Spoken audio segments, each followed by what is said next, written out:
Hello and welcome guys, welcome back at my channel Finance at Home. Okay, this is the financial management session and we are doing the ratio analysis.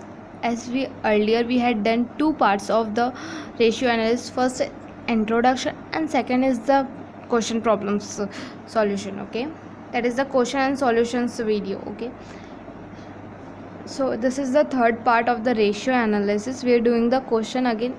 There's a little bit different. You can say in this is the missing balance sheet. You have to complete the balance sheet. Okay, missing data in balance sheet वाला question है. Okay, and ये video record करने से पहले मैंने जो video record किया था नहीं पता क्या हुआ, वो डिलीट हो गया, सब सेव ही नहीं हुआ, क्या हुआ पता नहीं. So I again started to recording this video. Okay, and इसका पार्ट बी भी है, मतलब इसका आधा मैंने रिकॉर्ड कर दिया था.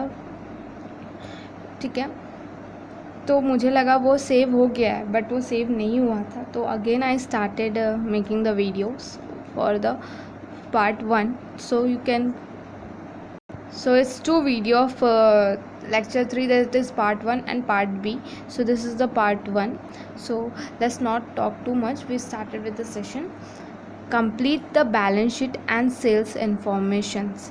Debt ratio is given, quick ratio is given, total asset turnover ratio is given, days sales outstanding 36.5 days, sales outstanding which stand for debtors. Okay, gross profit margin on sale 25% given, inventory turnover ratio that is 5 given. All calculation are based on 365 days.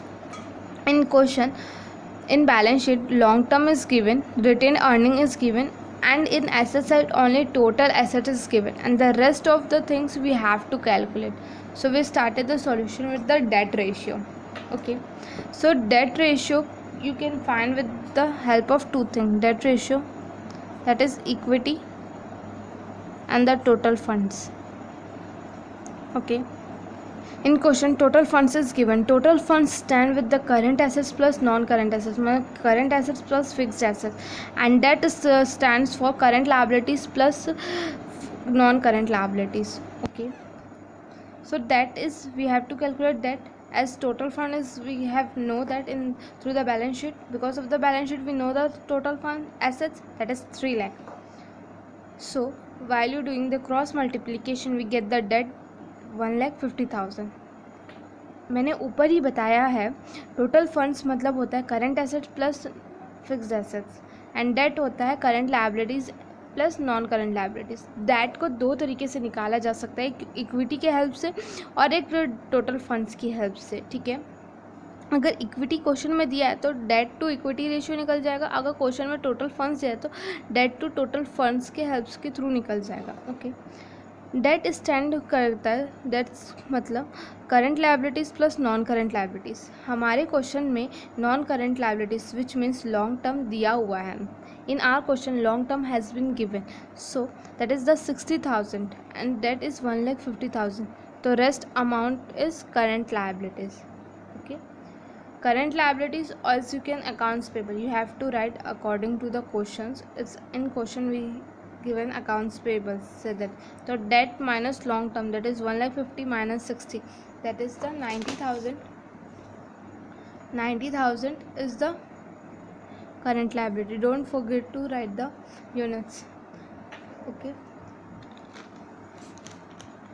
so 90,000 done, long term done, retained earning is given. Okay, we have to calculate the common stock. The balance sheet rule says that total assets equal to total liabilities. Total assets given, that is 3 lakh, which means total liabilities is also 3 lakh. So when we know the total liabilities we can calculate the common stock. हमारा balance sheet का rule बोलता है कि total asset, जो assets का total है वो equal होना चाहिए टोटल लायबिलिटीज़. हम 11 से पढ़ते आ रहे हैं. ओके, तो कॉमन स्टॉक हम निकाल सकते हैं total liabilities minus debt. Debt stand for current liabilities plus non current liabilities. तो मैंने डायरेक्ट लिख दिया डेट, ऐसे हमने पहले डेट निकाला है, प्लस रिटेन अर्निंग गिवन है. So in this common stock we can calculate. Okay, ना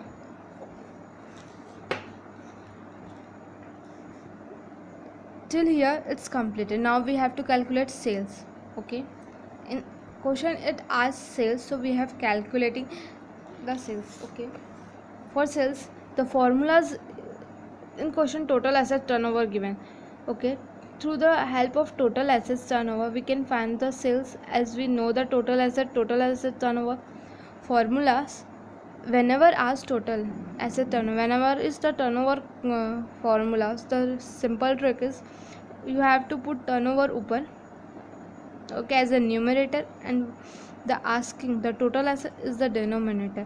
जब भी टोटल एसेट मीन्स टर्नओवर का क्वेश्चन फॉर्मूला रहेगा, सिंपल ट्रिक है, टर्नओवर को ऊपर रखिए, जो पूछा है उसको नीचे रखिए. ओके, 1.5x टोटल एसेट्स हमारा 3 लाख, तो सेल्स आ जाएगा 4,50,000. ओके, सो इन दैट से 4,50,000 is sale. So our debit side is done, means our liability side is done. Now we have to go to the asset side.